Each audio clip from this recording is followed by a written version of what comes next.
Roll Tide, everybody, roll tide. This is Iron Bowl week. And to be fair to our adversary on the other side of the field, I've been making my rounds to a few other, let's just say Auburn fan-based podcasts and whatnot. So I traveled over to the Water Cooler Talk podcast to mix it up with those guys from the Plains to talk about this year's Iron Bowl victory for the Crimson Tide. At least that's how I saw it. We went kind of long, so I'll dice this thing up into quarters. Then I'll break down and let you listen to the halftime and a little bit of the overtime. I hope you enjoy it. Please like, share this video, and most of all, enjoy it. Have a happy Thanksgiving.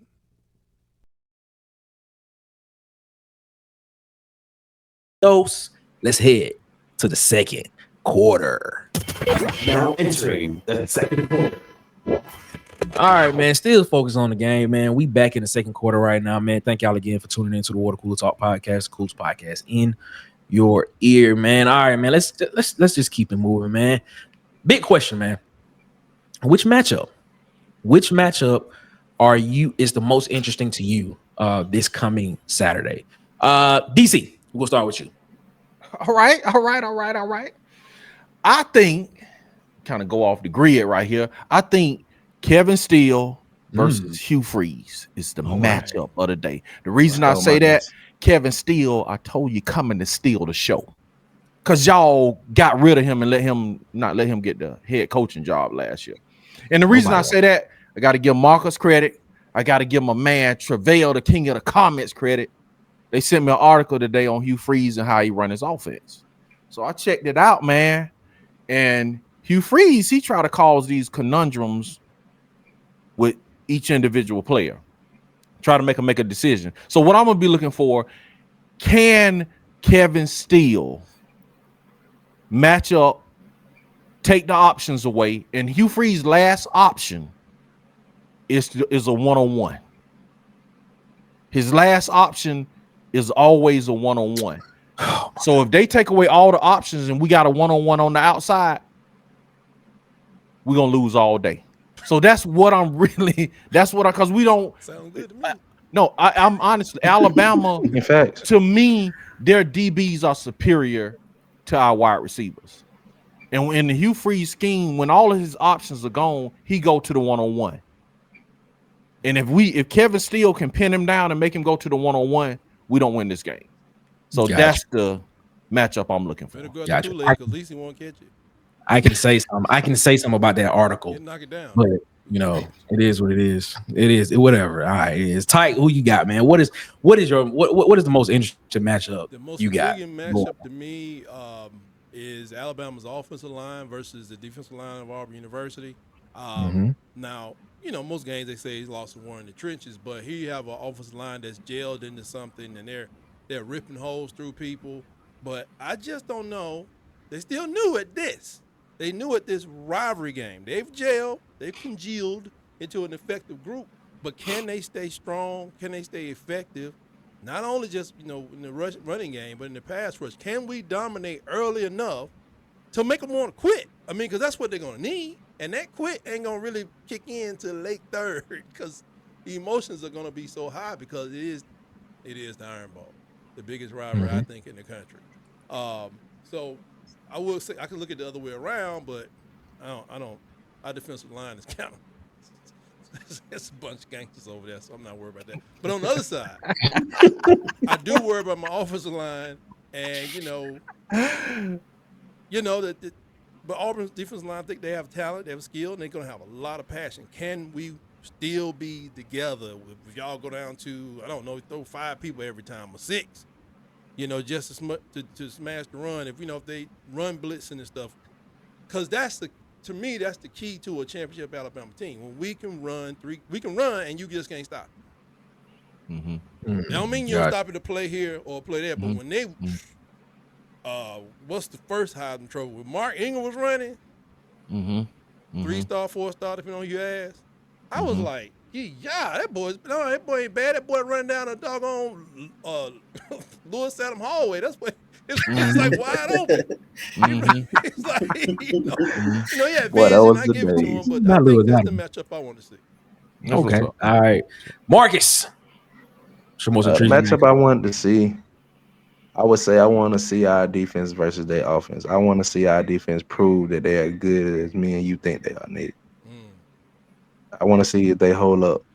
Do they stop Miro from or you can't stop him. I want to see can they contain him. If we can contain them, and like Tight said, our boys gonna play inspired defensively. I already know that. So we could keep playing inspired the whole game and get some takeaways. I'm anxious to see what we can do in that situation. Okay. All right. Drill. Who you got? I'm intrigued by what Tight said, but I'm gonna go with something else. I want to see the Auburn DBs versus the Alabama receivers. If the DBs can't come out, off rip, and I see guys running open and the big plays there, the game already over. The game is over.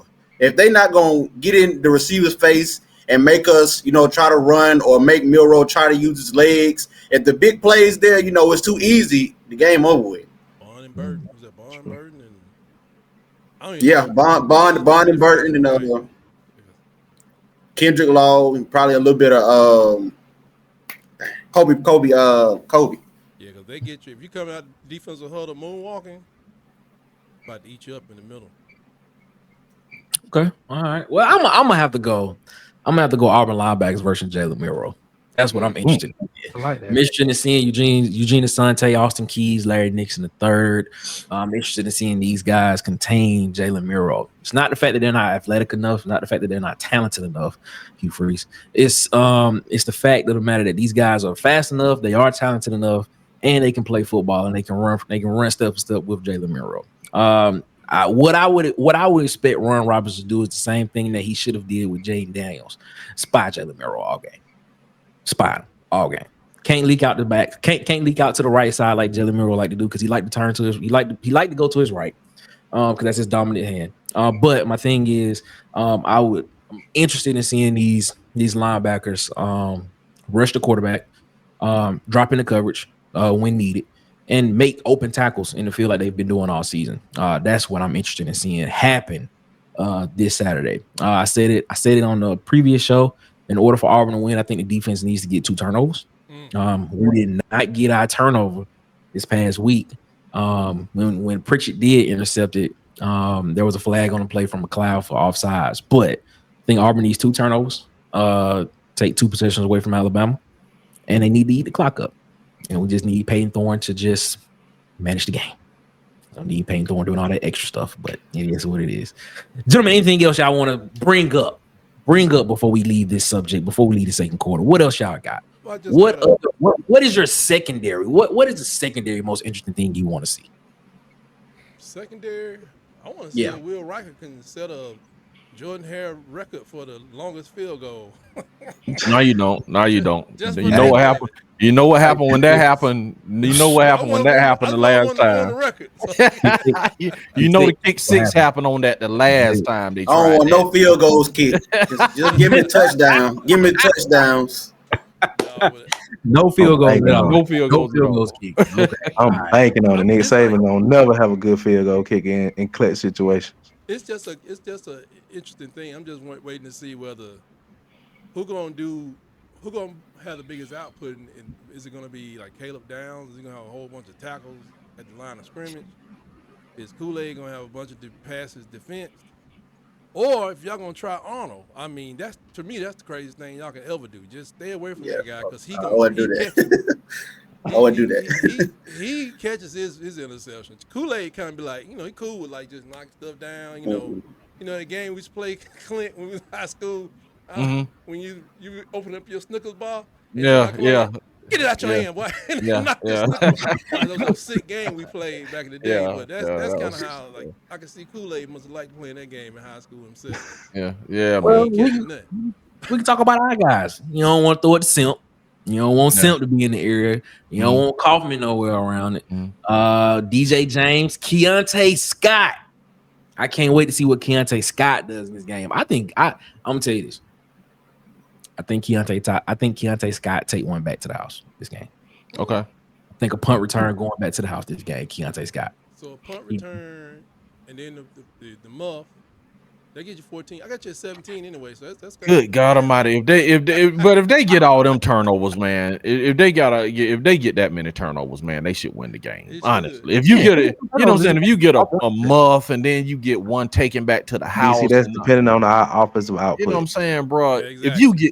If you get all that, man, the momentum gonna be out of the roof, man. They had 3 turnovers the other day. It's a Minnesota game. Minnesota, they did eventually lose that game, didn't they? Yeah, they lost by like 2 points, I think. Mm-hmm. But sometimes weird stuff happens, man. I don't know. It's just, that's what I'm saying. All the offensive line at Alabama's so young, they just might not be ready to play under that pressure starting out. Now, if they can take it the third quarter and keep it close, they're gonna get lectured enough in the third and halftime to get. They expect a lot of false starts. Right, a lot of false starts. Yeah, I can see that because. So y'all saying y'all ain't totally confident in the offensive line like that? Well, they just coming together. I don't think they just now gelling the last couple of games. Right, some big games, mind you. But they was at home with LSU was at home, right? They did well in Tennessee. But one thing we didn't talk about, and I always look at big games like this, that tight end play, man. We just started to crank out our tight end. Which team, in your opinion, got the better tight end? I don't even know who y'all tight end is, actually. I just found out who ours was, Night Black. He built like Shannon Sharp, when Shannon was in high school, really. But it's like he's like a receiver, Not Black is more of a passing threat. What's the other guy? Oots, Robert. Yeah, he more of the real tight end. Like H-back tight end. And they just started throwing to him in the last 3 to 4 games, both of them really. But them first couple games, it was like. And we got the other guy too. What's his Dupree from the transfer. So yeah, him too. So I keep your eye on that on both sides. So that's usually that's an easy giveaway. I just think for a while that nobody in college checks the tight end. Not Black might get a touchdown this weekend. Now that I think about it. Get loose on you. He will go all if you all focused on the big time plays from the receivers, they just like to sneak him out and he just catch him off guard. Yeah, I think he does something. And I can't say what's definitely gonna happen, man. But what I'm concerned about with the defense, with our defense, is, man, the end routes are always. Well, I ain't gonna say always are strong, but the end routes are open so much, man. It's just unbelievable, man. It's just like, is it anybody in the middle of the field? Middle field, always. That's what I'm saying, man. That's been a thought of mine every time. Middle of the field is always open. Yeah, always open. So if y'all want to do something, hit them end routes, man. That's what I'm going to first. They might send the running back out for the the little corner thing they like to run. Just pop it over right there. Go for 30, 40 yards. McClellan or somebody. So we probably gonna see that too. Auburn fans, DC, Marcus, do y'all think Michael Riley-Ducker gets in the game? Do you think he has an impact on the game this week? Because we saw Brandon Frazier last week drop a wide open pass. Do you think Michael Riley-Ducker has a chance to come in and help Fairweather in the tight end position? We gonna need him. If he ain't getting in, we gonna need him. We gonna have to throw the whole chip at these guys, man. I don't know how we gonna call it. Fairweather can't carry the whole burden by itself. We gonna have to throw everything we got at him. Okay, all right then. John. I don't think we see Ducker. I mean, if we do, he might be a play here and there. But that was Luke Deal who dropped that ball. Don't put that on my man Brandon Frazier. Brandon Frazier, 87 dropped that ball. That one, Brandon Frazier, man. Brandon Frazier is my favorite tight end on the team. That was definitely Brandon Frazier. Brandon Frazier. I got the Brandon Frazier account made for the fan club. That was not Brandon Frazier. That was definitely dropped that ball. And we got the same last name. And if I know for a fact, I don't want him disrespecting the Frazier name, but it is what it is. But gentlemen, man, we have made it through the first half of the game, man. How are y'all feeling, man? We are halfway through. How y'all feeling so far? Y'all got me all nervous now. Nervous about what? What you nervous about? My mind's racing. I 1,000 miles a minute. And thinking about all these comments and putting them all through. I'm gonna have to go ahead and put on my I got a loop of Bear Bryant quote. I'm gonna have to go ahead and get my confidence back up. Jesus Christ. All right, fellas, man. We done with the first half, man. Let's go ahead and let's take our talents to halftime. All right. You know about your seats. It's halftime. Oh man, we in halftime right now, ladies and gentlemen. Man, thank y'all again for tuning into the Water Cool Talk podcast. Man, you already know what we gotta do, man. We gotta shout out the people who support the Water Cooler Talk podcast, man. Shout out to our guy, DJ, man. And if you want to feel like a star, go to Hollywood Media.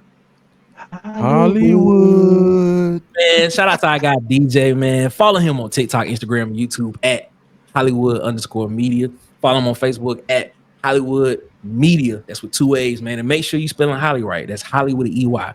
Man, I'm telling you, we in the holiday season, man. If you're trying to get those family pictures, trying to get my boy, man. Go highlight my guy DJ. Athletes, I'm telling you, he was an athlete himself. He actually played college football as well, too, man. He can do them highlight tapes for you. So, man, go highlight that guy DJ, man. Shout out to DJ. He's been a day one supporter of the Water Cooler Talk podcast, man. And we salute him. And we thank him so much for being a loyal supporter of the Water Cooler Talk podcast, man. Shout out to DJ, man. All right, fellas. We in halftime right now. Does he do pickleball action photos? I need to put my dossier together. He probably does. He probably does. Probably do. Probably does. Probably does.